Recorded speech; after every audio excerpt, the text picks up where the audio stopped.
Bem, pessoal, nossa colega sobre hidrogênio verde não apareceu, já são 4h37, então vamos começar. Patrícia, boa tarde. Boa tarde, professor. Tudo bem? Tudo bem? Na sua lista, quem é o primeiro? Bom, na minha lista, deixa eu ver. Minha lista é diferente da sua, né? É Road to Glory ou Highway to Hell? Alan. Isso. Alan, você falou que prefere vídeo, né? Isso, aham. Eu prefiro que seja transmitido o vídeo. Tá certo. Então, Patrícia, por favor. Claro, só um minutinho, já estou compartilhando a.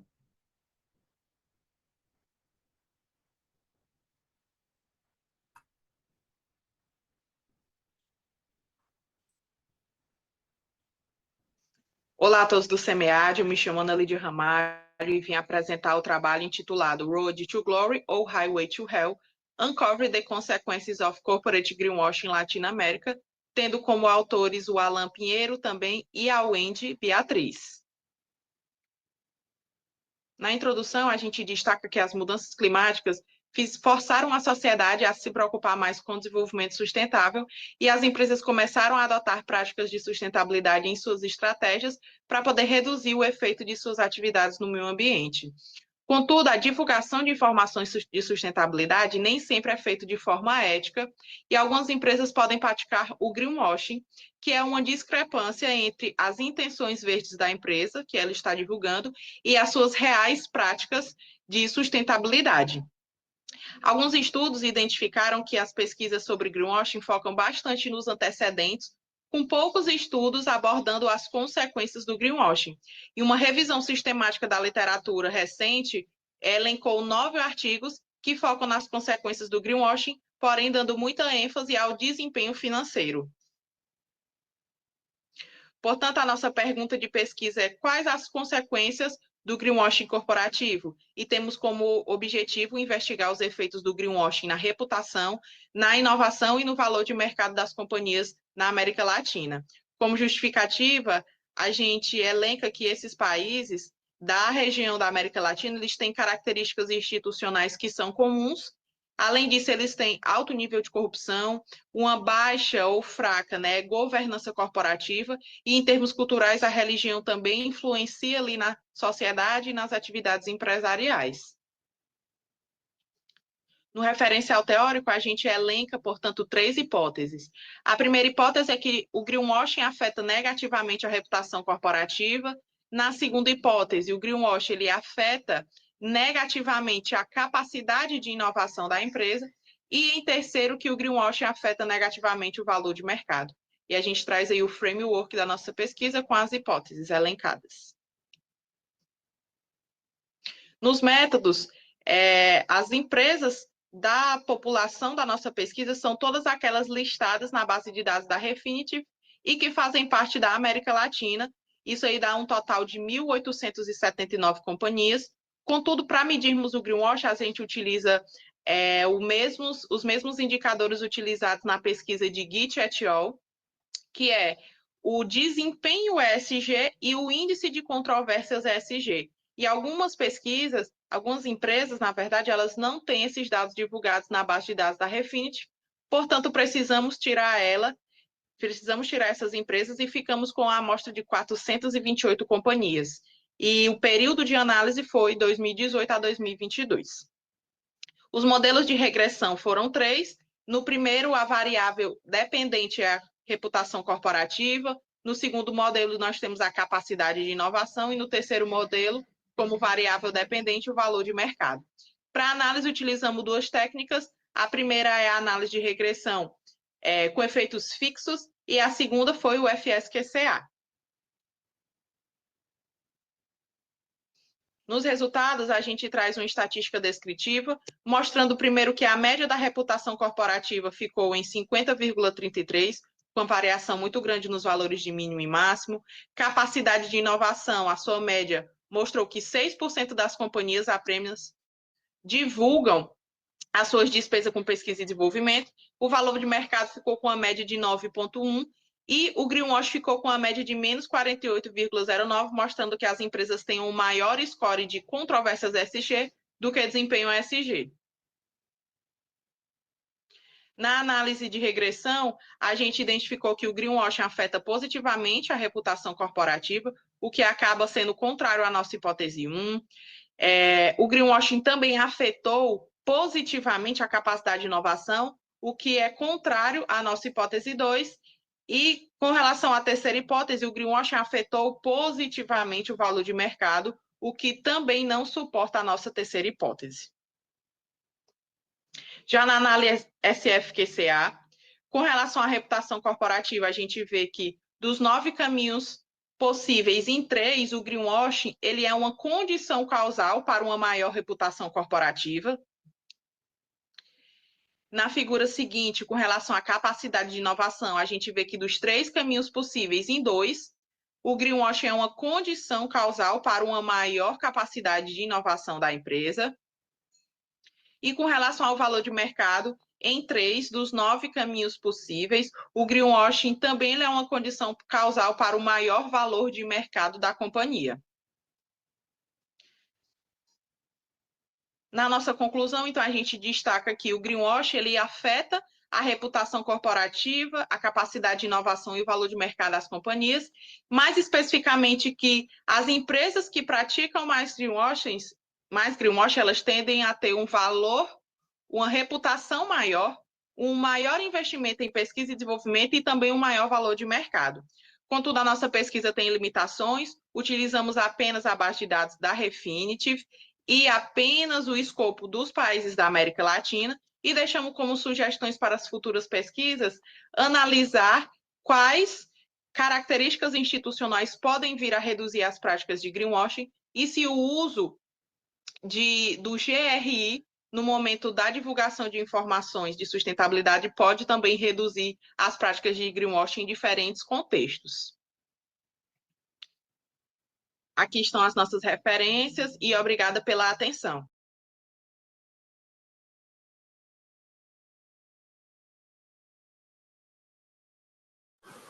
Lime, está sem o áudio. Ponto. Quando eu li o artigo, né, do Alan, aí já tinha lido do Eduardo, né, que ele tenta falar das correntes éticas, eu achei interessante fazer a relação entre esses dois artigos, mas a gente faz essa discussão já já. Alan, você quer falar um pouco sobre as circunstâncias de produção desse artigo? As circunstâncias em que sentido? É um artigo de disciplina? Como é que foi feito? É da sua pesquisa? É de pesquisa de algum projeto? É, é um projeto que, na verdade, eu já faço há algum tempo, né, de pesquisa sobre responsabilidade social. E, e daí eu convidei a Ana, que é mestranda na Federal do Ceará, e convidei também a Wendy, que é pesquisadora e professora da Federal do Rio Grande do Sul. E aí, como a Ana, ela também domina os métodos quantitativos, então, basicamente, eu faço, depois ela faz também, e a gente compara os resultados. Então, assim, não é de uma disciplina específica, mas eu gosto de trabalhar, assim, com pessoas de diferentes localidades, porque tem diferentes perspectivas e pode agregar ao paper, né? Então, acho que isso ajuda muito. E parabéns, acho que você já é tricampeão na gestão socioambiental, né, nos prêmios do SEMEAD, né? Acho que já é a terceira vez que você leva esse prêmio de melhor artigo, mas foi em outro artigo. Foi em outro artigo. Aquele a gente Foi, fez uma coisa bem, bem nova, assim. A gente usou as técnicas da engenharia. E vamos política ver. automobilística, né? Isso, aham. Exatamente, aí eu vi. E seus temas sempre são. Quando eu li o título, antes mesmo de saber o autor, você disse que é do Alan, porque você já tem. Ano passado foi uma coisa relacionada à águia, que eu lembro, alguma coisa de Isso, aham. águia. É. Aí agora você juntou duas músicas, achei interessante. Mas vamos lá. Assim que eu vi os resultados, também me surpreendeu um pouco. Mas a pergunta eu vi a explicação no artigo, mas quais seriam as explicações que você tem para essa diferença de resultado, né? As três hipóteses não suportadas. Então, esse artigo, na verdade, ele já está submetido num journal e a gente está no round 2, né? Então, isso é uma das questões que os revisores também colocam, porque a gente suspeita que o contexto da América Latina, né?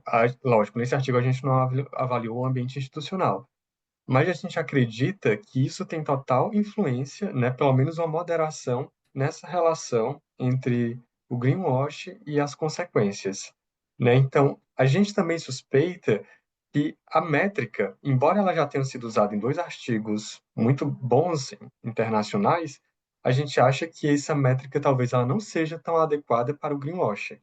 Então a gente está com a ideia de fazer a coleta manualmente para saber se realmente essas informações é, de greenwashing elas vão ser bem similares com a da Thomson Reuters, porque ou então usar apenas o ESG, a controvérsias do ESG.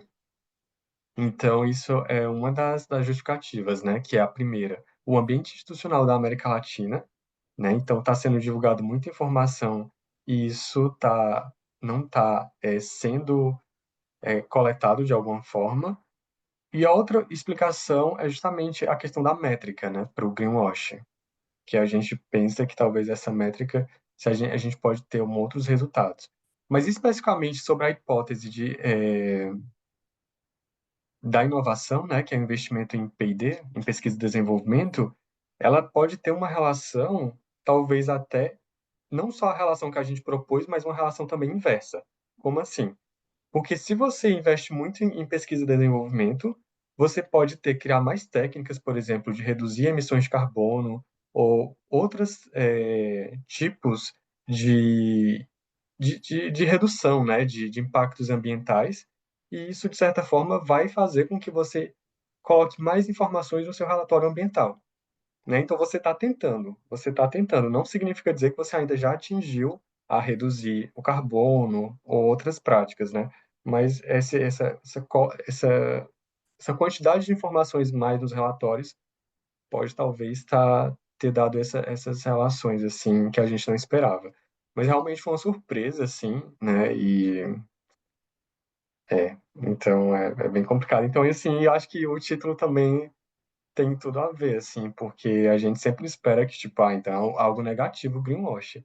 Mas será que na América Latina, como que isso está se dando, né? Vocês falaram também que uma coisa que até me remeteu a uma participação que eu fiz no curso de ESG, sobre a questão do curto prazo. Assim, será que é porque o greenwashing, ele no curto prazo, ele consegue funcionar e a gente não tem conhecimento das consequências a longo prazo? Eu digo isso porque quando eu participei no curso de ESG pela FIA, que lá na USP, um dos executivos falou, olha, greenwash existe, mas não se sustenta a longo prazo, porque é algo que pode escapar uma vez, escapa uma segunda vez, mas o setor mesmo já vai, ele próprio vai se podando, né? A empresa ela vai acabando sendo punida de alguma forma. Então, eu pensei, será Sim. que pegando, foi 2019, 2023, né? Ou foi 2022? O horizonte. 22, eu acho. 22, que eu Então, acho que não pronto. tem ainda os dados de Por 23. curto prazo, né? Talvez se estudasse a longo prazo, a gente começaria a ver alguma tendência de queda, Exatamente. de... Faz sentido, assim. E isso também na literatura, né? Algumas coisas estão colocadas, justamente que no curto prazo você consegue enganar, né? Os stakeholders. Uhum. Opa, estou conseguindo muita informação ambiental, mas no longo prazo, se você, por exemplo, não tem projetos, né? Políticas dentro da empresa de longo prazo para reduzir os seus impactos ambientais, né? Políticas dentro da organização que vai realmente, de fato, mostrar como a empresa está fazendo as práticas ambientais dela, ela não consegue ali, né? Por exemplo, né? Se tiver um vazamento ou um derramamento, ela não tem ali como contornar isso, porque ela não teve práticas antes é, que vai reduzir o greenwashing, no caso. É, eu estava... no Enampad teve um artigo que foi, né, apresentado, que eu também achei fantástico, que ele fala sobre responsabilidade social corporativa, né? e que ele faz um estudo de 2003, eu acho que até 2018. E ele pega empresas que tiveram escândalo em 2015, 2016, esses escândalos que a gente teve aí, né, de grandes escândalos ambientais, Odebrecht, e ele fala sobre o efeito na empregabilidade das pessoas que saíram dessas empresas depois do escândalo, e não só em nível gerencial, até em nível operacional. E ele mostra que o efeito que isso tem na empregabilidade, as pessoas elas têm salários, elas vão para outras empresas ganhando salário menor, elas têm mais dificuldade, então elas demoram um tempo a mais para entrar no mercado do que pessoas que foram demitidas na época, mas de outras empresas. Então, assim, se a irresponsabilidade ela tem um efeito nesse funcionário, imagine na empresa como um todo, né? Então, e eles pegaram esses dados longos justamente para provar a questão do longo prazo, que não é só uma questão de curto prazo. Aí eu volto para a questão, talvez se no longo prazo, né, esse estudo continuar longitudinal, aí, que eu acredito que você, pela forma que você conduz suas pesquisas, eu acho que você vai ter esse interesse, né? A gente consegue ver em algum ponto que o greenwash, ele Que o leva greenwash, uma queda. exato, que realmente, de fato, ele pode ali não afetar tão a reputação naquele momento, mas no longo prazo, né, se acontecer algum acidente ambiental, ela não tem como Ela contornar não se isso, então sustenta, não ela não tem sustenta. histórico. Exato. Os nossos colegas aí, Eduardo, Regina, vocês querem participar, fazer alguma contribuição? Sim, eu queria parabenizar pelo artigo, né? Acho que o título é muito destacado, chama muita atenção, muito assertivo. E até a minha curiosidade, você é doutor? Qual que é a tua formação? Você é professor universitário? Muito bacana, né? Parabéns aí pelo destaque, pelas premiações, tudo isso é muito relevante. E quero também falar, o meu comentário sobre o artigo é que eu achei o resultado muito surpreendente, né? Então, eu acho que é intrigante, porque a mensagem final parece que fazer greenwashing vale a pena, né? E a gente sabe que não é isso, mas os resultados me pareceram transmitir essa mensagem, né? Então, ok, como você mesmo falou, os resultados são surpreendentes, né? Embora a gente saiba que, assim, quem pratica greenwashing perde credibilidade, né? Então, por mais que se pense, ah, não, ok, teve um aspecto positivo porque a leitura da sociedade como um todo não teve esse entendimento. Mas quem entende já tem um preconceito futuro, uma percepção negativa, realmente vê a empresa sem credibilidade, né? Então, de qualquer forma, embora tenha esse resultado surpreendente, mais uma vez, parabenizo você e os demais autores aí pelo trabalho. Eu coloquei esse Obrigado. trecho aqui, bem rapidinho, Alan, desculpa. Eu coloquei esse trecho aqui, eu achei muito interessante que os autores dizem, olha, nós não estamos dizendo, incentivando a práticas de greenwashing, né? Tem isso no teu artigo aí, Alan, na parte de contribuições teóricas. E a Regina falou isso, aí eu coloquei aqui. Exato, exatamente. Não, esse artigo ele não está incentivando alguém greenwash, mas muito obrigado, professora Regina, pelos seus comentários. Sobre minha formação, eu sou doutorando na Federal do Paraná e, e eu vim fazer o período sanduíche aqui na França.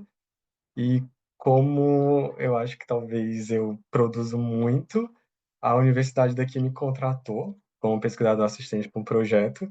Então acabou que eu fiquei aqui por mais um tempo. Então é isso. Até estou me envolvendo agora em outras pesquisas, estou saindo um pouco mais do lado ambiental, indo para lado de inovação e tal. Mas é isso. E obrigado. Legal. E a tua formação principal qual que é? É a administração. Eduardo, por favor. Bom, primeiro, parabenizar a equipe, né? Conheço o Alan de vista, né? Ele fez pós-graduação na Universidade Federal do Paraná. A gente faz parte do mesmo grupo, né? Do EGITS. Então, parabéns, resultados muito surpreendentes. E eu gostei de uma parte, né, que até o Lineker, o professor Lineker comentou, que faz relação um pouco com o meu artigo, né, que é a questão da ética e na questão reputação, né. É, tem uma parte ali que é mencionado que o greenwash é uma estratégia de uma estratégia entre aspas, né, mas uma prática ali de curto prazo. E que talvez esse prazo seja curto porque vem da percepção dos stakeholders, né, referente às incongruências. Então, o stakeholder, em alguma medida, ele percebe uma incongruência ali no discurso e prática da organização e percebe que existe ali né, uma prática fraudulenta, uma prática que não procede. Existe algum estudo, algum referencial? Vocês chegaram a verificar algum estudo que menciona a diferença temporal de percepção dessas pessoas de incongruências por países? Por exemplo, na América Latina, a gente tem um sistema educacional X, com práticas voltadas a determinados temas, né? E talvez por ter um sistema assim, né, a gente não, os stakeholders, principalmente os consumidores, não consigam perceber, né, imediatamente ali que trata-se de uma parte fraudulenta, não se aprofundem, né? Em outros países, por ter uma educação mais voltada por essa parte temática de sustentabilidade, a parte ambiental, talvez eles consigam identificar mais fácil essa incongruência ali no discurso da empresa. Vocês hipotetizaram algo nesse sentido? Encontraram algum referencial, que menciona essa parte? Fiquei curioso. Como esse artigo a gente tratou mais um pouco dos como os fatores, os greenwash pode afetar fatores da própria organização, ou seja, esses fatores internos, a gente não se debruçou muito sobre o fator institucional. Mas isso é um dos outros artigos que eu estou trabalhando atualmente, que é justamente encontrar como que o ambiente institucional influencia o greenwash. Porque esse artigo a gente trabalhou como os fatores internos da empresa, a greenwash vai afetar os fatores internos, mas um próximo a gente vai tentar entender como que os fatores institucionais afetam o greenwash, porque no caso, se você tem um país com um ambiente regulatório melhor, provavelmente esse ambiente regulatório melhor vai dar umas regras do jogo para as empresas seguirem, para elas estarem mais seguindo as legislações ambientais do que países que as legislações ambientais são mais frouxas ou não existe ou não tem ou tem poucas certificações ambientais para essas empresas. Então isso a gente vai trabalhar mais em outra perspectiva, mas isso que você falou é muito, muito importante, porque o fator institucional ele influencia muito o greenwash, principalmente as questões ambientais, né? Porque se você imaginar que os diferentes países têm diferentes estruturas institucionais, estruturas de governança, legislações, como o país lida com isso afeta muito as organizações, né? Então, se a gente parar para pensar, em países que têm melhor sistema educacional, que as pessoas têm mais um nível de renda, as pessoas elas podem escolher empresas que de fato traduzam essas questões ambientais em práticas, né?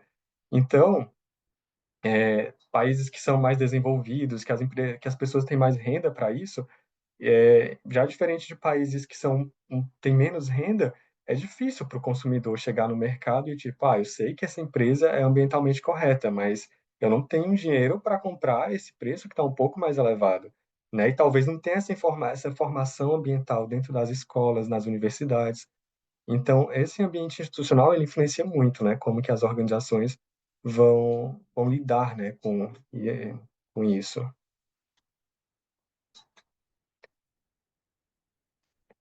E outra coisa, é muito legal o teu trabalho, né? O Eduardo, ele é aluno de graduação, né? E tá aqui no SEMEAD, então, muito, muito legal isso. Ótimo. E ele vai ser o nosso próximo a apresentar. Eduardo, você prefere então vídeo também? E vídeo. Porque você Isso. tem a opção do slide, se quiser apresentar. Então, tá certo. Ok. Prefiro Patrícia, vídeo. por favor. Parabéns, Alan. Eduardo, eu vou passar seu vídeo agora, tá bom?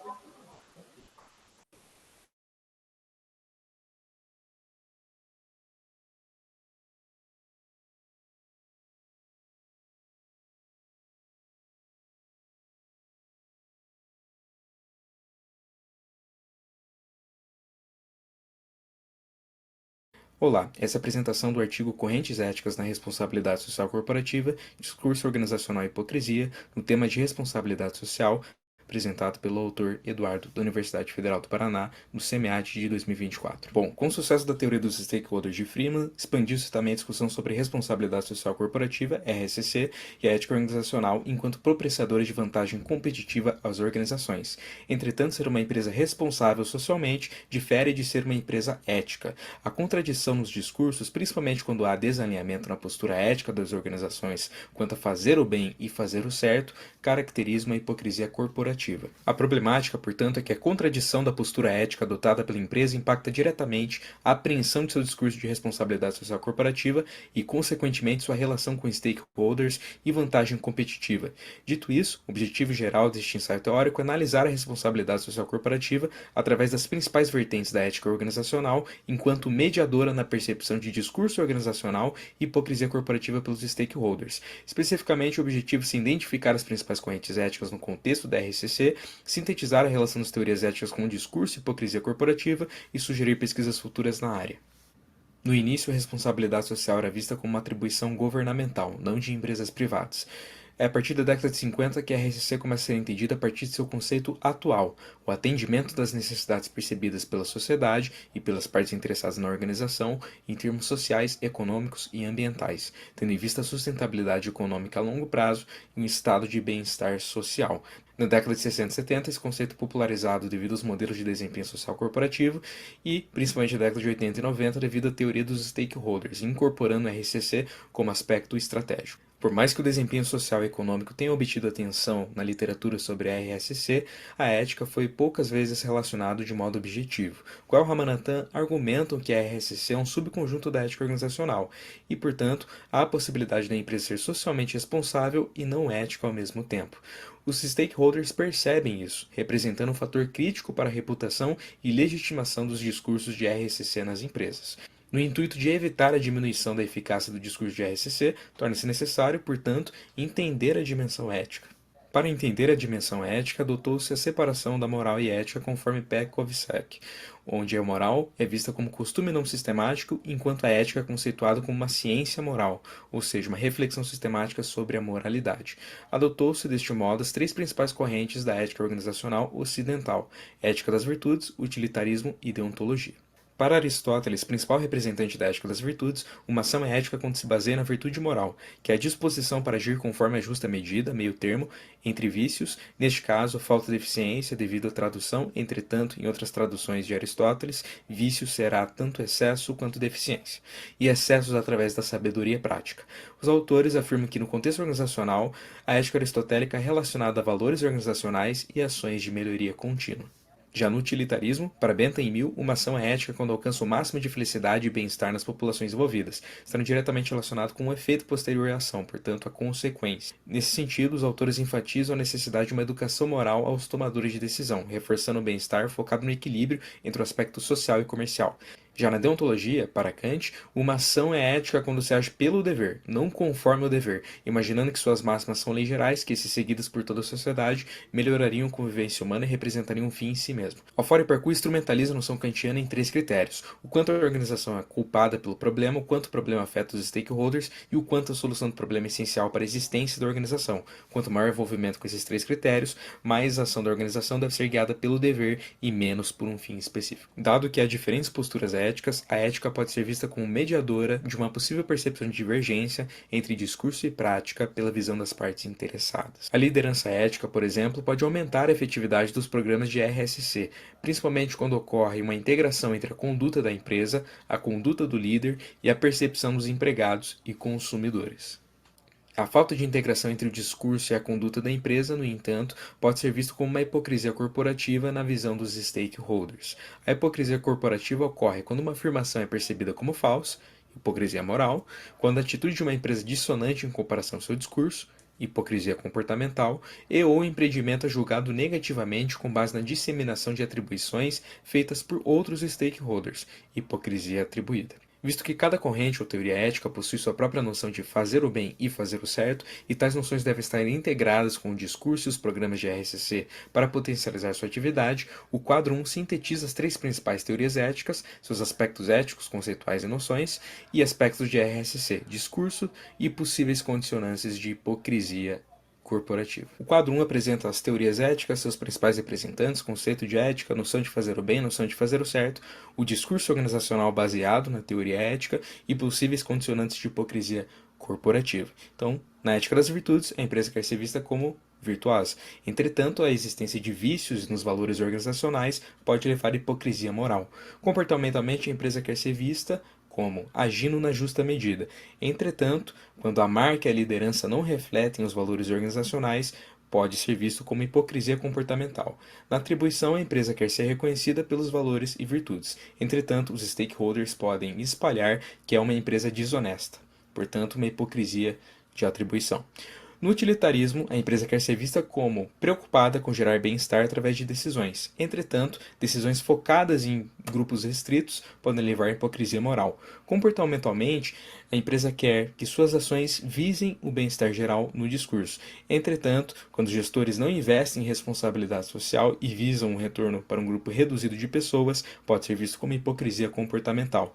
Na atribuição, a empresa quer ser reconhecida pela utilidade dos resultados. Entretanto, os stakeholders podem espalhar que trata-se de uma empresa inconsequente. Na deontologia, a empresa quer ser vista como guiada pelo dever. Entretanto, a negação das responsabilidades, quando o social supera o econômico, pode ser visto como uma hipocrisia moral. Comportamentalmente, a empresa quer que suas ações sejam as mesmas que ela gostaria de ver no mundo. Entretanto, quando suas ações são insustentáveis, pode caracterizar a hipocrisia comportamental. Na atribuição, a empresa quer ser reconhecida pelo dever, no discurso. Entretanto, os stakeholders podem espalhar que trata-se de uma empresa irresponsável. Dada a complexidade das teorias éticas, cabe citar que há abordagens como o pluralismo ético e o pragmatismo ético, que visam, respectivamente, uma adoção variada de ideais éticos e uma adoção de um ideal ético baseado na análise da situação prática enfrentada. Essa flexibilidade de posturas éticas permite que a figura 1 seja analisada num contínuo entre o ideal, portanto ética conceitual, e o real, portanto o discurso organizacional e os possíveis condicionantes de hipocrisia.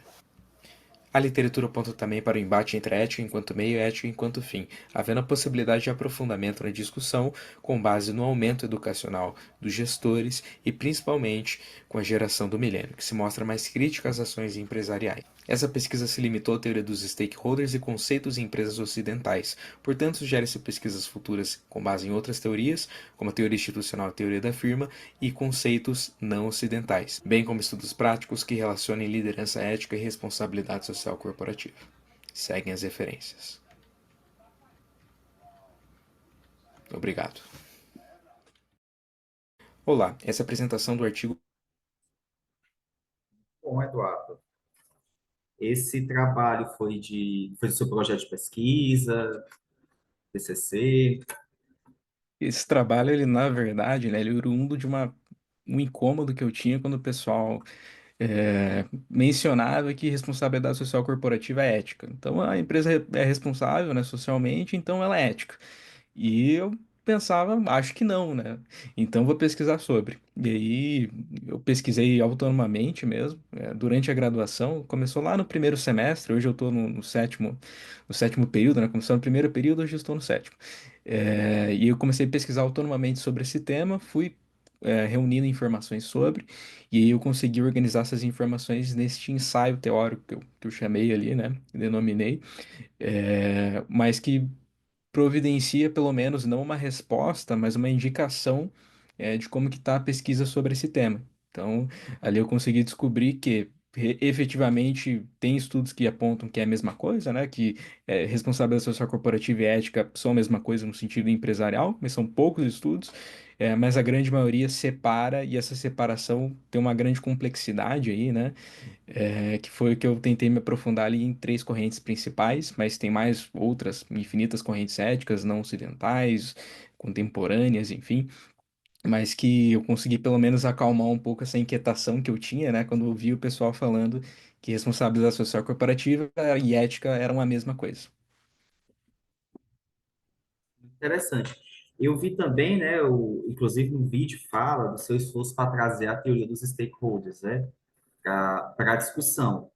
E até minha sugestão, assim, a teoria de stakeholders tem muito mais coisa. Aliás, a base teórica da teoria, né, stakeholders é o componente ético. O Freeman, um pesquisador do tema, né, da ética nas organizações. Por isso que ele até fala, né, que a teoria dos stakeholders, eles têm um componente de obrigação moral.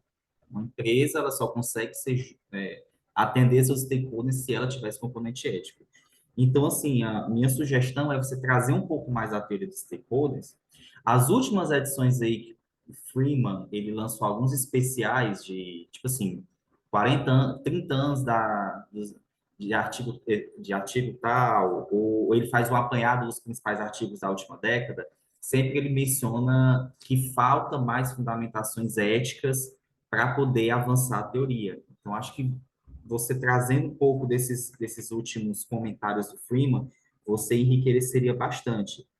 E também estudar, que associa um pouco a questão da ética, eu não sei se no seu artigo, acho que não mencionou o Robert Phillips, que na teoria dos stakeholders ele pesquisa justiça, né? Ele fala em justiça e divide em justiça distributiva e tem a procedural, que é a forma que você leva em conta as decisões dos stakeholders.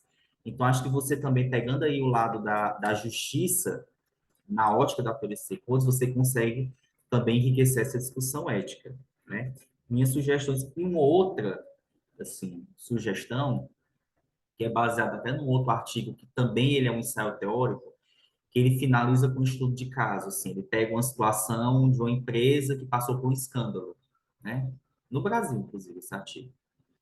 É uma colega do doutorado que fez. E ela constrói no ensaio toda novas definições, novas visões baseadas na teoria dos stakeholders, e no final ela aplica um estudo de caso. Então, acho que se você conseguir transferir um pouco dos seus conhecimentos para um estudo de caso, enriquece mais os seus argumentos no artigo, tá certo? Mas está muito bom e muito maduro para o estudante de graduação, a sua escrita, viu? Parabéns. Muito obrigado pelas sugestões. Alguém quer fazer algum comentário? Eu gostaria, sim, de parabenizar também o Eduardo. É surpreendente ver um aluno de graduação trazer um trabalho tão robusto, bem estruturado. Realmente é objeto de muita pesquisa. Então, eu achei bastante surpreendente, o tema também muito atual. Também gostei dos comentários aqui do professor Linick, acho que são pertinentes. E talvez, Eduardo, assim, né, a tua inquietude entre responsabilidade social corporativa e ética é interessante. Também para um aluno que você falou que surgiu na primeira fase do curso de graduação, bem interessante, mostra o quanto você evoluiu.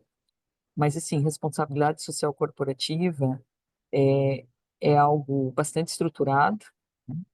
Acho que tem muito a ver com o desejo estratégico de uma empresa, de uma organização que busca ser responsável socialmente, né? E ela está muito fundamentada em práticas, né? Porque as práticas são as evidências que a empresa, de fato, é uma empresa que tem responsabilidade social corporativa, né? E a ética, ela está muito mais associada a um valor, né?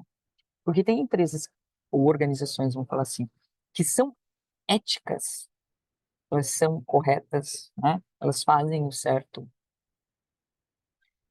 mas elas não têm muitas práticas de responsabilidade social corporativa, porque não é uma estratégia, ela não quer ser vista assim, ela não quer se demonstrar dessa forma, né? Ou às vezes até desconhece como fazer, mas ela é uma empresa ética. Então, uma coisa não invalida a outra, né? São muitas opções. Infelizmente, tem empresas que se vendem como responsáveis, mas que não são éticas, né? O próprio greenwashing, quem pratica greenwashing não é ético e não tem moral também. Acho que essa moral é degradada aí, como a gente falou há pouco, ao longo do tempo. Então, fico aqui também só para as tuas reflexões, para aguçar um pouco mais aí das tuas inquietudes, né? E eu acho que também o comentário do professor Ninique de fazer um estudo de caso, claro, agora você está no ensaio teórico, o que é bem bacana, está se aprofundando muito na teoria, né? Recebeu insights também de buscar mais teoria, mas pensar no estudo de caso futuro, e aí pode até olhar fazer um estudo de multicasos, né? Que vão trazer talvez preâmbulos nesse sentido aí, tá? Mas mais uma vez, parabéns. Muito obrigado. No caso, eu acho que o argumento do Eduardo era assim, uma empresa, porque uma empresa pode ser ética, mas não pode sem desenvolver RSC. Mas ele discorda que uma empresa que tem RSC já ser taxada de ética, é isso, né, Eduardo? Isso, um conjunto ali, a RCC está dentro da ética, né? Mas o conjunto ética, né, é muito maior. Então, Aí por isso que ele justamente isso. coloca a hipocrisia no meio, você se dizer RSC, né, com ética, mas na verdade não alinhando o discurso organizacional. Isso, perfeito. Como a Regina falou, o greenwashing é o perfeito caso, né? Um perfeito caso de hipocrisia organizacional. E o estudo do Alan mostrou que, pelo menos no curto prazo, eles de alguma forma, se deram bem. Alguma mais consideração, Alan? Só parabenizar o Eduardo, né? Eu também conheço ele de vista. Não sabia que ele pesquisava, gostava de pesquisar essa área de responsabilidade social. É uma área que eu gosto também de pesquisar, assim, eu tenho alguns papers com a teoria dos stakeholders como pano de fundo. E então, se você precisar de ajuda para qualquer coisa, assim, e até mesmo a gente fazer um artigo juntos envolvendo a teoria dos stakeholders, a gente pode fazer no futuro algo. Eu acho que, não sei se tu tem meu número, meu e-mail, mas a gente pode pensar em algo junto sobre com a teoria dos stakeholders e envolvendo o RSC, algo nesse sentido. Muito obrigado e com certeza tem muito interesse. Então, depois eu te contato. Beleza. Muito bom, muito bom. O momento das sessões do SEMEAD é para isso também. Os pesquisadores, né, nas suas comunidades de conhecimento, irem conhecendo as pesquisas dos outros e criar essas parcerias, né? O SEMEAD, eu acho excelente porque tem muita essa preocupação com a integração entre pesquisadores, né? Assim, quando a gente é estudante de graduação, às vezes a gente acha que o evento é ganhar um certificado para poder colocar no Lattes, mas quando a gente amadurece mais como pesquisador, né, começa a ver, por exemplo, eu já conheci o nome do Alan de alguns artigos, você começa a se familiarizar com as pessoas e ver a importância dessa associação. O Alan mesmo falou uma coisa, né, eu gosto de fazer parceria com pessoas de diferentes instituições, porque cada pós-graduação tem uma tradição, tem uma forma de pesquisar, a USP tem uma forma de pesquisar totalmente diferente da UFC, por exemplo, de onde eu vim, acho que o Alan também veio de lá, da UFC. Então, são tradições diferentes. Quando a gente reúne diferentes pesquisadores, sai pesquisas aí mais ricas. Então, muito legal isso aí. Janaína, você seja bem-vinda. Chegou há pouco tempo, está dispensada. Você tem algum comentário a fazer? Você está dispensada porque você chegou há pouco tempo. Não pegou muito o fio da meada. Mas se quiser fazer algum comentário, fique à vontade. Boa tarde, não tenho nenhum comentário, só pedir desculpas aí pelo atraso, eu acabei tendo um contratempo no trânsito, e aí só consegui chegar agora. Não, tudo bem, Boa tudo tarde bem. a todos. Boa tarde a todos. Boa tarde também. Nós já tivemos o artigo do Alan, né, sobre greenwashing, falamos agora do artigo do Eduardo sobre correntes éticas na RSC. Patrícia, na ordem, vai ser a Regina ou vai ser a Janaína? É a Regina, Vai ser a Regina. A professora Regina, Regina. Isso. a professora Regina, ela tem preferência pelo vídeo, é isso? Tá certo. Então vamos para o vídeo. Perfeito. Só aproveitar a oportunidade aqui do microfone, Eduardo, parabéns pela sua pesquisa. É muito gratificante a gente ver já um aluno de graduação fazendo um ensaio teórico, assim, dá até um quentinho no peito, assim, de que bom, né? O futuro da pesquisa está em boas mãos. Professora, agora eu vou compartilhar o seu vídeo.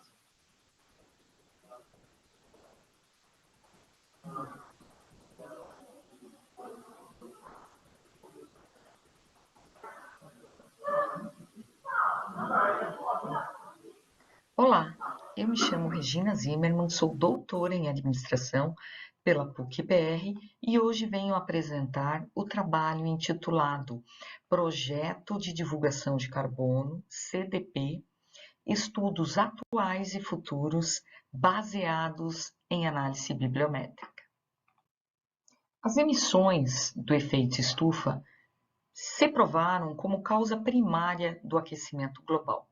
As corporações, elas podem ser ambas causas e soluções das emissões de carbono. No entanto, variam substancialmente a forma que priorizam soluções reativas ou proativas para as mudanças climáticas. As instituições financeiras podem desempenhar um papel essencial encorajando os reportes de responsabilidade social corporativa. E as mudanças climáticas e o comprometimento para um futuro de baixo carbono. O CDP, lançado em 2000, é uma iniciativa voluntária que tem 2 objetivos: informar os gerentes sobre os aspectos dos investidores em relação a mudanças climáticas e fornecer aos investidores as informações baseadas em risco de mudanças climáticas das organizações. Obter o conceito A no CDP, que é o conceito máximo, é comparado por alguns expertos como o Oscar da sustentabilidade.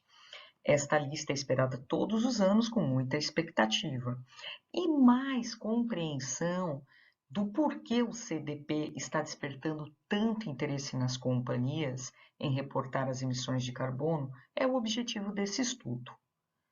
Então, 3 questões foram formuladas. Quais são os temas destacados nas publicações de pesquisa envolvendo o CDP? Quais são os tópicos que estão em discussão? E terceiro, quais são as principais tendências de publicações da academia e quais as oportunidades para estudos futuros? Esta figura apresenta uma evolução do número de companhias que vem reportando as emissões de carbono desde 2003. Os procedimentos metodológicos usados nessa pesquisa é uma análise bibliométrica envolvendo técnicas quantitativas, análise de performance e mapa científico. É um trabalho exploratório que identificou 491 publicações no Web of Science e que foi refinado para 300, que foi subido no software VozViewer. Essa análise foi triangulada com uma revisão sistemática da literatura para investigar questões qualitativas e seguiu com uma análise de conteúdo, fazendo a interpretação de dados através de técnicas de sense-making para transformar dados descritivos em insights proativos para pesquisas futuras.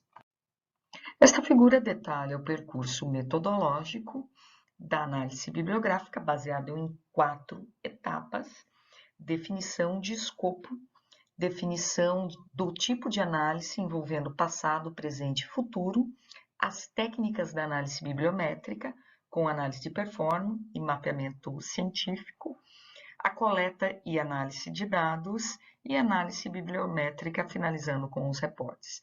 E, paralela a isso, a revisão sistemática da literatura, consolidando o estudo com a aplicação das técnicas de sense-making. Como resultados, podemos então constatar as publicações e citações crescentes em relação aos artigos publicados citando CDP. Temos aqui o resultado da análise sistemática da literatura com os 10 principais artigos citados. Esta técnica foi usada para triangular com os resultados que veremos a seguir do mapeamento científico. Temos então o mapeamento científico, aqui a citação de documentos, com os 2 principais autores citados. Nesse mapa, podemos observar a cocitação de autores citados. Neste outro mapa, as fontes do acoplamento bibliográfico, com destaque para o Journal of Cleaner Production como o mais citado entre os jornais. Ainda no acoplamento bibliográfico, podemos perceber os países, com destaque para a China, Estados Unidos e Austrália. Neste mapa, podemos observar a concorrência de palavras-chave dos autores. Este mapa nos traz uma visão de pesquisas futuras. E, finalmente, neste último mapa, temos a concorrência de todas as palavras-chave. Esta é uma importante ferramenta que nos dá uma visão de futuro para pesquisas futuras, pois aqui os temas emergem através de clusters. Podemos observar nessa figura 5 distintos clusters. Entender por que o CDP desperta tanto interesse nas companhias em reportar as suas emissões de carbono era o objetivo dessa pesquisa. Então, baseado na literatura e no mapeamento científico, as respostas estão relacionadas a 1. Demanda dos stakeholders por mais transparências. E isso coloca as companhias sobre uma pressão de demonstrar o comprometimento com a responsabilidade corporativa. Um pênalti por não reportar. Um modelo dinâmico de negócio. Uma relação positiva com performance econômico. Uma questão relacionada à imagem da companhia. Custos de energia. Riscos relacionados às mudanças climáticas. E, por último, uma opção atrativa para investidores conscientes em relação às questões climáticas. Esta pesquisa demonstrou novos temas emergentes para estudo através dos 5 clusters identificados. Em primeiro, a continuidade dos estudos usando a teoria da legitimação, relação com envolvimento, engajamento de stakeholders, desempenho de carbono e reporte ambiental.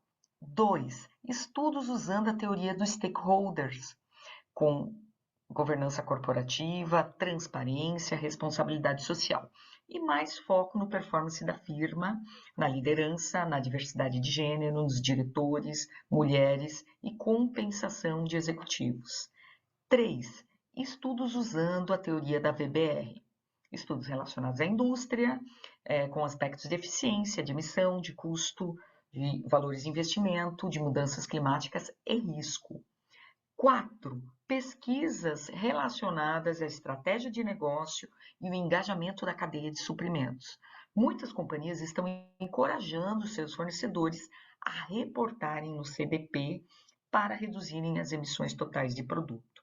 E 5. Oportunidades de estudo de inovação, incentivos, regulação própria e eficiência. Por exemplo, o desenho para low carbon, para produtos, processos e serviços, como uma grande oportunidade. Como limitação dessa pesquisa, foi usada uma única base, que é o Web of Science. Fica a sugestão para pesquisas futuras do uso do Scopus. E aqui estão as principais bibliografias usadas nessa pesquisa. Muito agradecida.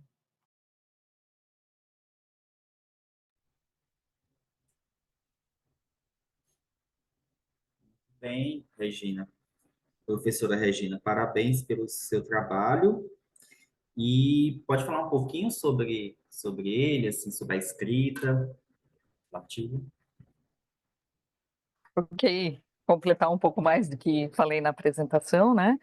Então, eu trabalho na indústria e na indústria eu tenho percebido um grande interesse das empresas em reportar as emissões de carbono. E quando ali se refere até a estudos futuros, o engajamento da cadeia de suprimentos, que foi o que aconteceu com a empresa onde eu trabalho. Foi um cliente, uma multinacional, que pediu, então, que reportássemos as emissões de carbono nessa plataforma mundial chamada CDP, Carbon Disclosure Project. E é bastante complexo, bastante técnico, e aquela primeira curva, aquela primeira figura que eu mostrei ali, vem em ascensão, né? Uma curva exponencial de crescimento. A cada ano, mais empresas vêm reportando nessa plataforma, seja por uma iniciativa voluntária, seja por uma exigência, mas esse reporte vem aumentando. Então, mesmo aqui no Brasil, Nós estamos com esse número crescente, são muito poucas as empresas brasileiras que tiraram um conceito A, se eu não me engano são 5 empresas, são 300 e poucas no mundo, acho que 5 são brasileiras, né? A maior parte são europeias, americanas, japoneses destacam. Então eu também fiquei com essa inquietude, né? E quis perguntar, olha, por quê? Por que que isso está acontecendo, né? O que que aconteceu anteriormente e o que que a gente está vendo para frente? O que que pode, através dessa técnica, né? É, que é bastante, ao meu ver, interessante, mapeamento científico, e que pode ser despertar novas pesquisas na área. Então, esse é um pouco do meu objetivo aí também, na minha inquietude, como disse o Eduardo. Alguém gostaria de fazer alguma consideração? Parabenizar a Regina pelo trabalho dela, eu acho que ficou bem interessante. É, eu acho que ela pretende publicar, né, agora.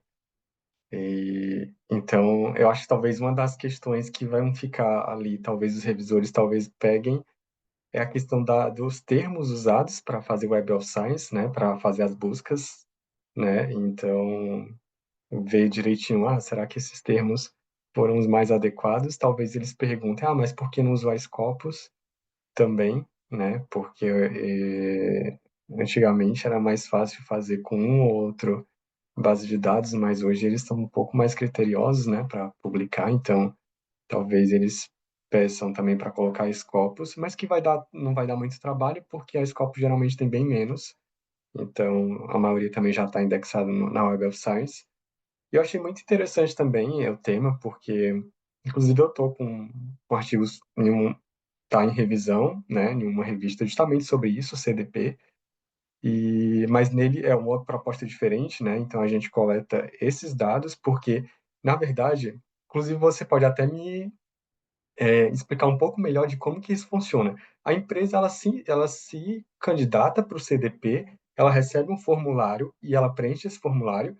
Porque, por exemplo, no site do CDP, quando a gente coleta essas informações para fazer análise estatística, eles só dizem a nota da empresa e, e o conceito. Então, por exemplo, empresa tal é A mais, empresa tal é B mais, ou enfim.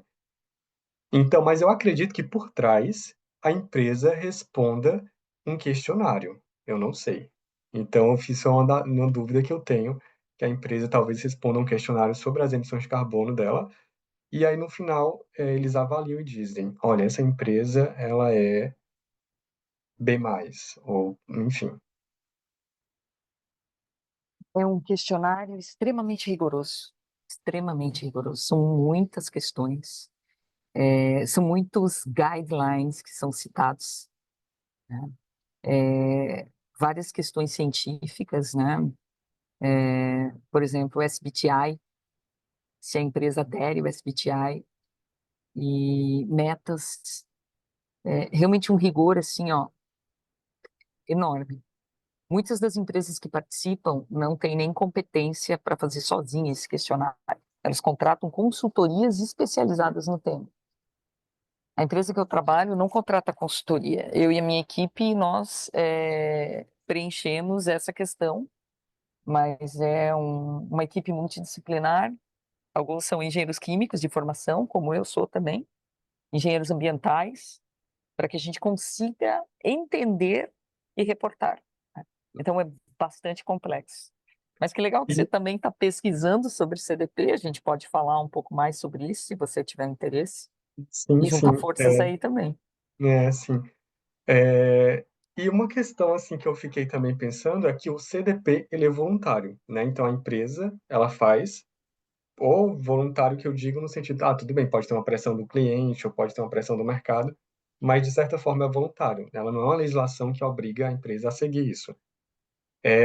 Assim como o GRI, né? Então Uhum. eu fiquei pensando, bom, a empresa né, já está no CDP.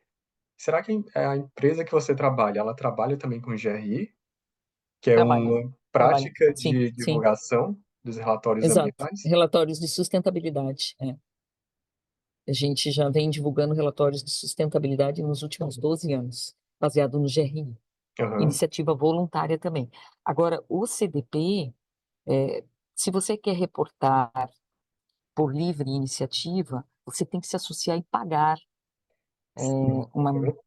uma taxa, né? E é tudo Uhum. internacional. Então, assim, nós não tomamos essa iniciativa voluntária de pagar para reportar, porque é um custo muito alto. Então, o nosso cliente, como eu comentei, que é uma empresa multinacional sueca, ele deseja que a cadeia de fornecimento reporte as emissões. Por quê? Porque ele está interessado que os fornecedores reduzam para que ele reduza também nos produtos dele. Então, ele nos convida. Você tem que ser convidado. Se você não é associado, de fato, ao CDP, você tem que ser convidado por alguém para reportar. Então, nós somos convidados, sim, as notas depois são em conceitos, né? Elas começam do D. D é quando você tem lá uma vontade de reportar, né? Mas ainda você tem uma jornada muito longa e depois C, C+, B, B+, e a nota máxima é o A. Então, nós estamos bem contentes, a nossa nota é B+, nós somos acima do que é o padrão internacional, porque daí tem benchmarks de comparação. Por exemplo, da indústria de transformação plástico e também um posicionamento na América Latina. E nós sabemos o que a gente precisa fazer para ser A. E um dos fatores, por exemplo, é contratar uma auditoria independente para revisar o nosso relatório de emissões, que é feito com base no GHG Protocol Brasil, que a gente faz sozinho também. Então, é mais uma consultoria que você teria que pagar, e todas essas consultorias elas custam muito caro. Então, a nossa ambição é continuar sendo B. Nós não temos ambição de ser A, porque B é uma baita do nota, é acima do benchmark mundial. Então, essa é a nossa estratégia, né? Uhum. E isso nos desafia, porque a gente tem que estar muito por dentro dos conceitos, a gente precisa estudar os guidelines técnicos para conseguir reportar. Sim. E Mas eu quando você deixo falou, depois ali os meus dados. Pode sim, falar. e eu fiquei também até pensando se esse tipo de informação também é divulgado naquele, porque na Bolsa de Valores tem, né, uma plataforma agora para você colocar também essas questões de emissões. E se esses dados também podem ser utilizados também para essa parte lá da Bolsa, né, que tem dos gases de efeito estufa. Pode e é, né? Por isso que assim, ó, ali falo que o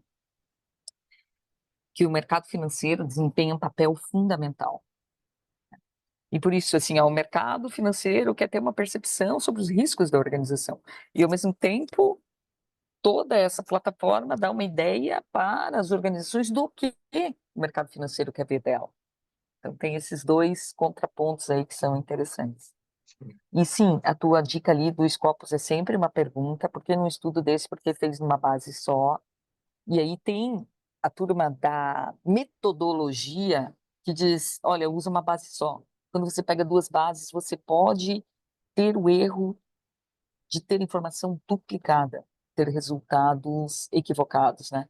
Então, por isso que a minha opção foi usar uma base só, e eu deixo a recomendação de quem quiser fazer numa outra base. Mas é sempre um ponto que é comentado. Sim, sim. Mais alguém? Eduardo. Primeiro, parabenizar a professora Regina, né? Excelente trabalho. E eu achei interessante a parte ali de transparência, né? Os stakeholders demandam mais transparência. Na sua visão, lendo os referenciais, né, pesquisando sobre o tema, essa transparência é mais exigida devido aos os problemas recorrentes que a gente tem com as empresas aí, que até o próprio Alan no artigo dele mencionou, né? É um movimento mais institucional, vem mais de dentro ali a parte burocrática mesmo, de exigir isso, né? Ou algo mais externo, vem mais percebendo ali os desastres que estão ocorrendo, né? Ou o próprio nível educacional aumentando e, consequentemente, um aumento ali da exigência dos consumidores em relação às empresas. Como é que você vê essa exigência de transparência? Algo mais externo ou mais interno ali nas instituições? Algo mais externo. Eu acho que a sociedade vem entendendo que o maior impacto ambiental global é o aquecimento global, né? Então, acho que a sociedade vem querendo ver, exigindo, né, de fato, né, e assim como o mercado financeiro, atitudes, movimentos das organizações no sentido de reduzir as emissões de carbono, né? E aí, além da transparência, né, todas as questões de metas, é bastante complexo. Muitas empresas declararam, não, eu vou ser carbono zero até 2030, e muitas não tinham nem ideia do que estavam falando. Tanto é que algumas das organizações mais importantes do Brasil assinaram esse SBTi, se comprometeram com metas de redução, e depois sequer foram reportar. Ou as que reportaram não cumpriram o que disseram que iam reduzir. Então, o assunto é bem complexo, né? E eu acho que tem muito greenwashing aí quando se fala também de emissão de carbono e até na responsabilidade que é definir uma meta, né? Mas eu vejo que é uma questão mais externa, tá? Mas que vai crescer muito. Essa curva ali está subindo, não é por acaso. E por isso do interesse, da inquietude de saber, olha, por que as empresas estão reportando, né? O que está acontecendo? É voluntário? É exigência? Quem lidera esse movimento? Perfeito, obrigado. Uhum. Obrigado, Eduardo. Bom, professora Regina, minhas considerações é mais sobre a parte final do seu artigo da sobriometria, né, sobre as pesquisas futuras, né, que aponta algumas sugestões. Uma sugestão minha, assim, com base no meu trabalho mais com teoria dos stakeholders, é que nessa segunda divisão, né, que a professora fala sobre teoria dos stakeholders, aí tem alguns pontos que eu acharia interessante, que eu sugiro, separar entre o que é teoria dos stakeholders e o que é responsabilidade social, que embora estejam no mesmo cluster, eles na prática não conversam tanto quando a gente está falando de artigo científico. Por exemplo, nessa parte de diversidade de gênero, compensação executiva, né, a questão da propriedade, ele puxa mais para a responsabilidade social, né? Nos artigos, tem muitos artigos, inclusive aqui no SEMEAD, que falam de relação entre disclosure de carbono, né, ou disclosure ambiental, e esses fatores aí que eu mencionei, né, diversidade de gênero, composição do quadro, né, do conselho, ou compensação executiva. Então, minha sugestão seria separar essas duas correntes aí. Aí teria mais um cluster, né, para discutir. Na parte final do seu artigo. Entendi. Certo. É porque no cluster do Voz Viewer ele manteve isso tudo junto, né? Mas eu entendi, posso fazer uma consideração sugerindo as duas linhas de pesquisa, né? É isso? É porque ele agregou muito em teoria, né? Eu dei talvez essa maior ênfase, porque as pesquisas estão muito ligadas em teoria da legitimidade, né? E acabou aparecendo, olha, não é só isso, tem teoria dos stakeholders, tem a VBR, né? Uhum. Tem outras coisas aqui que estão relacionadas, são outras teorias. Geralmente é só a primeira que aparece. Então, assim, o que disse o resultado da pesquisa? Olha, vai continuar aparecendo legitimidade, mas tem coisa nova aí, né? Tem stakeholders, tem mais coisas, mas eu Engagement também. entendi. É, muito bom. Obrigada. Tá certo. Vamos acelerar aqui porque ainda tem mais um trabalho, falta só, né? A sessão vai até 18. Porque as discussões são muito boas, por isso que tá esse esticamento aí. Janaína, falamos de disclosure de carbono, a Janaína vai falar sobre hidrogênio verde, né? Muita questão de energia limpa. Janaína, você prefere apresentar o artigo ou que a gente rode o vídeo? Pode passar o vídeo, por favor, porque eu nem tô com a minha apresentação Tá aqui. certo. Para depois Ok. passar o vídeo mesmo. Quero parabenizar também a professora Regina, adiantar que eu estou aqui com o microfone. E Janaína, eu vou dar play no seu vídeo, ok?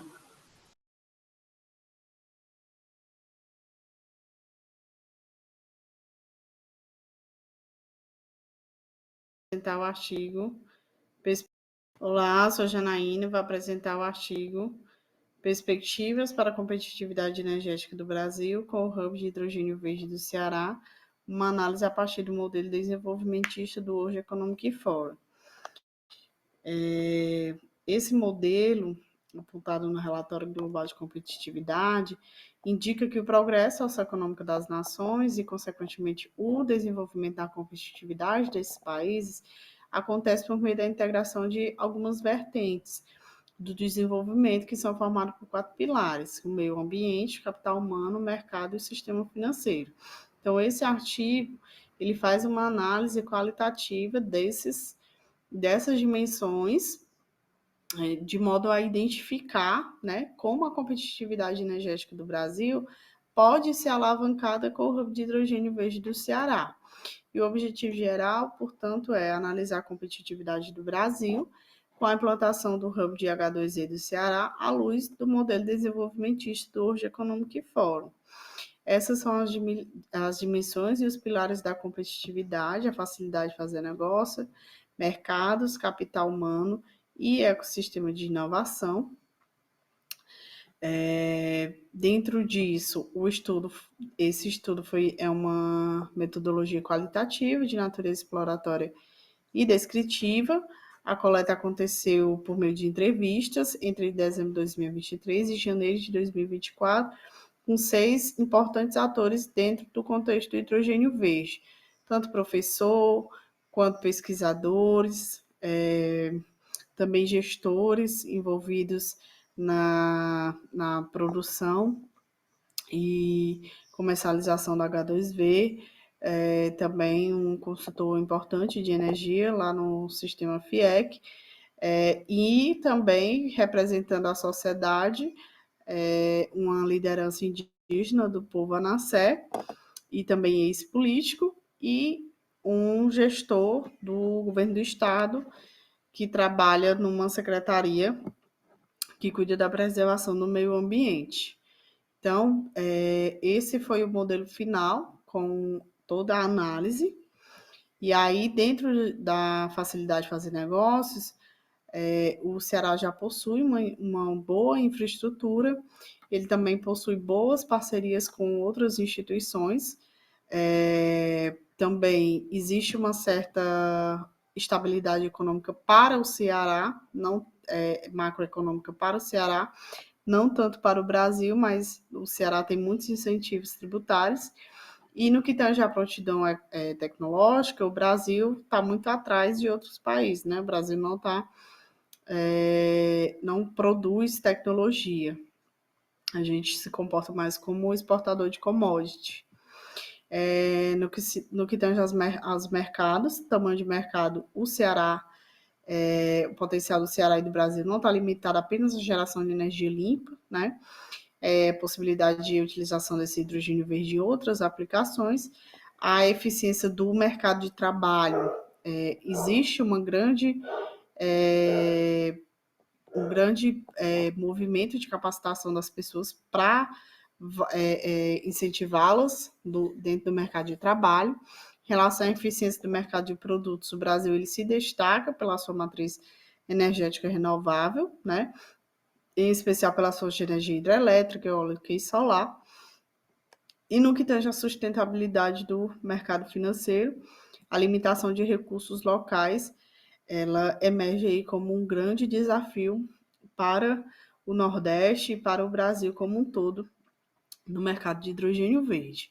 No que tange ao ecossistema de inovação, a capacidade de inovação do Brasil, né, a complexidade da cadeia de valor do hidrogênio verde traz alguns desafios para o país.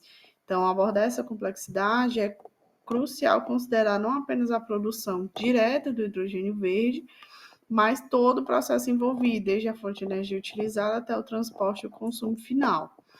E no que tange ao dinamismo empresarial, a liderança do Ceará no desenvolvimento de um hub de hidrogênio verde oferece algumas oportunidades de exportação, né? São algumas parcerias estratégicas muito importantes que destacam o Estado, o Nordeste e, consequentemente, o país na competição nacional e internacional pela produção do hidrogênio verde. No que tange ao capital humano, em relação à saúde e educação, a rejeição da sociedade da indústria de hidrogênio verde pode representar um obstáculo para a implementação desse hidrogênio verde, sobretudo aqui no Ceará, uma vez que existe uma grande preocupação dos povos originários em relação à retirada de água, né, da região do Cauípe para utilização para a produção de hidrogênio verde. Então, existe uma grande preocupação. E também, em relação à educação superior e treinamento, existem grandes esforços que estão sendo feitos no sentido de capacitação das pessoas para que elas consigam melhorar o nível educacional, consequentemente alcançar o mercado de trabalho do hidrogênio verde que está se formando. E alguns outros desafios que foram identificados também é o próprio desafio da certificação, né? A certificação foi apontada por todos os entrevistados, né? De que é um grande desafio para o Brasil e para os demais países. A própria volatilidade dos preços, né? Representa um desafio para a competitividade não só do Brasil no mercado internacional, mas também para todos os países, né, de modo geral, e também o mercado consumidor, que é incerto, né? Então, a incerteza e a falta de desenvolvimento consolidado no mercado vai representar aí uma barreira para a implementação de projetos de hidrogênio verde no Brasil. Então, como contribuições, esse estudo traz uma contribuição para a literatura, né, sobre hidrogênio verde, com uma ênfase mais inédita voltada aí para a competitividade internacional e também trazendo trabalhos da administração para o contexto do hidrogênio verde, uma vez que são poucos trabalhos que estão voltados para essa perspectiva do mercado do hidrogênio verde. As limitações é o número de entrevistados, né? E também de ter focado especificamente no hub de hidrogênio verde do Ceará, uma vez que existem outros hubs de hidrogênio verde sendo formados, né, sendo construídos, e pesquisas futuras indica-se que aumente a amostra, né, diversifique, sobretudo olhando para a sociedade, né, trazendo a perspectiva também ali da sociedade, mais pessoas entrevistadas da sociedade, e também seria relevante investigar o impacto de novas políticas e avanços tecnológicos no desenvolvimento do mercado de hidrogênio verde. Algumas referências e muito obrigada.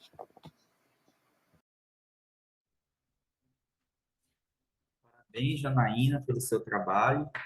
Aliás, hidrogênio verde, transição energética, está sendo trabalhado pela pós-graduação em UFC, né? Eu sei que a professora Mônica está trabalhando com isso. Ela tem um grande projeto aí falando sobre transição energética e está fazendo essas entrevistas aí com políticos, com pessoas. Fez eventos também, que eu já sei sobre, né? Porque ela quer montar um modelo de governança para essa questão da transição energética. Eu até pensei, quando eu li o artigo, pensei que ela ia estar que ela possivelmente seria uma coautora. Mas aí já indica aí uma possibilidade de pesquisa na pós-graduação de vocês. Então, é muito legal. Você quer falar um pouco do artigo? Sobre a escrita? Isso aí faz parte do seu projeto? É disciplina? Eu vou falar bem rapidinho, porque eu estou vendo aí que o tempo já está bem, bem Tá. escasso, mas esse trabalho é fruto da minha pesquisa durante o mestrado inteiro. Eu só pesquisei hidrogênio verde, né? Até para aproveitar o momento do Ceará, né? No âmbito internacional mesmo, o Ceará tem sido aí visto no mundo inteiro como um dos possíveis grandes produtores de hidrogênio verde, né? E a minha preocupação quando falo de hidrogênio verde é sempre onde é que está a nossa competitividade, né? Será que nós vamos ser, mais uma vez, apenas exportadores dos nossos recursos naturais? E aí, qual é a competitividade do Brasil dentro desse mercado, né? Então, a minha preocupação sempre em relação ao hidrogênio verde é se nós vamos só deixar, mais uma vez, levarem os nossos recursos, né? O nosso sol, nossa água, o nosso vento, encaixotarem os nossos recursos naturais, e nós não vamos ter nenhum benefício em termos de desenvolvimento mesmo do país dentro desse mercado, né? Então, esse artigo é fruto da minha dissertação, né? É um dos artigos que eu consegui tirar da dissertação para ter mais esse olhar de competitividade no âmbito dos negócios internacionais. E aí, essa temática do hidrogênio verde tem sido trabalhada também muito na UFC, lá pelo laboratório LEPS, né, da professora Mônica, mas também pelo nosso laboratório, que é o Laboratório de Estratégia e Negócios Internacionais, que é o Interlab, também vinculado à Universidade Federal do Ceará. E aí a gente tem feito todas essas pesquisas relacionadas aí ao hidrogênio verde, tentando trazer o campo da administração para discutir isso, né? Porque quando a gente pesquisa qualquer coisa sobre hidrogênio verde dentro do âmbito dos negócios, a gente não tem quase nada, né? E aí tentando trazer alguma contribuição para essa literatura. Eu vejo mais pesquisas usando a expressão transição energética, né? Aí o hidrogênio verde é uma subtipo. No Isso. caso, a sua pergunta de pesquisa, né? Como o Brasil pode ter sua competitividade internacional incrementada pelo setor de hidrogênio? Eu acho que o artigo falou mais sobre a competitividade do próprio setor de hidrogênio, e não como o Brasil, como um incremento no Brasil, né? Então, assim, e no caso, a competitividade em termos de barreiras e oportunidades, né? E você encontrou no seu artigo mais barreiras. Eu acho que é mais o sentido do artigo, não é isso? As barreiras e Isso mesmo. oportunidades para... Isso mesmo. Entre esses atores, eu gostei da representatividade. Até representante indígena, você teve a preocupação de entrevistar. Houve harmonia entre essas respostas, entre os entrevistados? Porque, assim, está muito reduzido no artigo, né? Não tem como sintetizar tudo, mas... Inclusive recomendar a leitura da minha dissertação, que aí tem toda essa construção, né, das Sim, respostas. Assim, a preocupação com a comunidade indígena é porque a comunidade indígena ela fica na região do Cauí, e nessa região é onde está instalado, lá no município, né, de São Gonçalo do Amarante, onde está instalado o Porto do Pecém, né? E nesse Porto do Pecém é que está sendo instalado um hub de hidrogênio verde. E aí, a comunidade que está ao redor, que é uma das comunidades, que é essa, né, do povo Anassé, está sendo muito impactada, porque eles já eram muito impactados pelo próprio Porto do Pecém, né? Há uma grande retirada de águas da região do Cauípe para resfriamento de placa, né, de aço lá, que é produzido dentro desse Porto do Pecém, né? Então, assim, já é uma população que vem sendo muito atingida, né? Então, quando a gente fala de desenvolvimento sustentável, não tem como falar de desenvolvimento sustentável, transição energética, mudanças climáticas, se a gente não considerar quem está sendo mais atingido, né, por isso.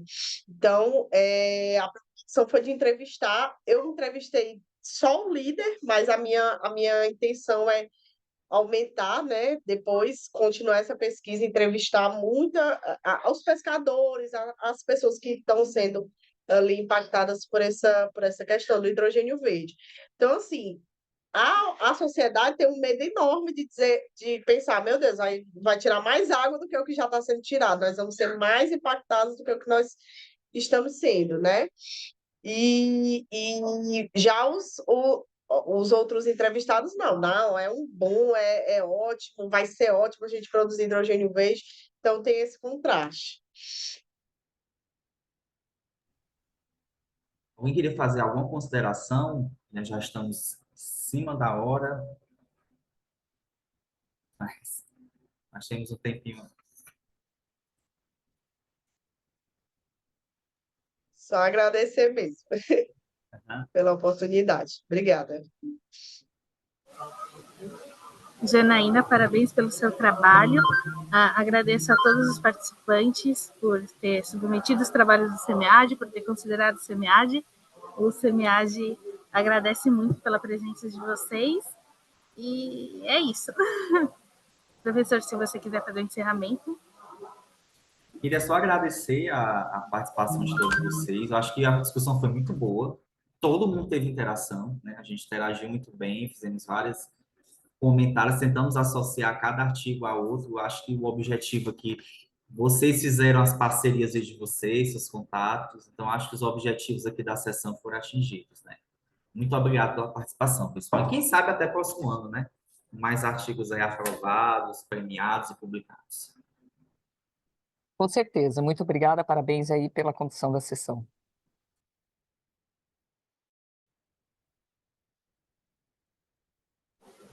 Bom, obrigada, pessoal. Já vou encerrando aqui. O CMEAD agradece mais uma vez. Obrigado. Tchau, pessoal. Boa noite. Tchau, tchau. Boa noite.